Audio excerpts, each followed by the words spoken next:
Hey everybody, thanks for coming back to listen to some more Tales from the River. I've got a really interesting story for you today. It's called Saved by a Bag of Flour. Back in the day, most everybody rowed their boats on the St. Johns River. They didn't have outboard motors back then like they do today.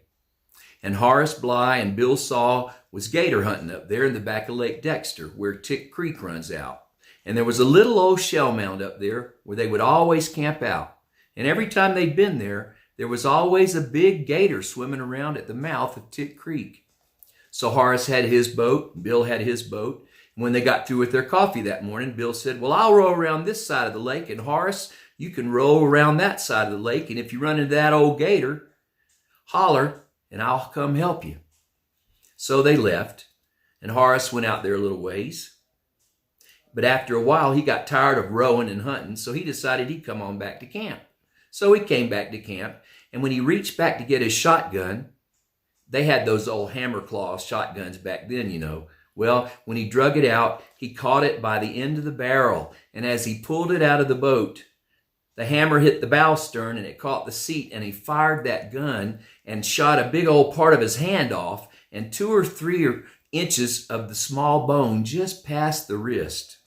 So then Horace hollered for Bill, and when Horace was getting out of the boat, he was bleeding real bad, and he was trying to think of some way to stop the blood. So the first thing he did was run back into the camp where they had their camping supplies, and he reached into the flour can and kept packing that wound full of flour till it stopped bleeding. And then he wrapped an old rag around it. So there they were up on the other side of Lake Dexter in a rowboat. So Bill had to row him all the way down to Alco, where we lived. And Willie Mae, our older sister, had studied to be a nurse in South Carolina. So she cleaned it up the best she could and ran and got a sheet and bandaged it up real good and put him a sling over it. So they took him to DeLand to the hospital. And the doctor there said that packing that flour in that wound was probably what saved Horace's life and kept him from bleeding to death.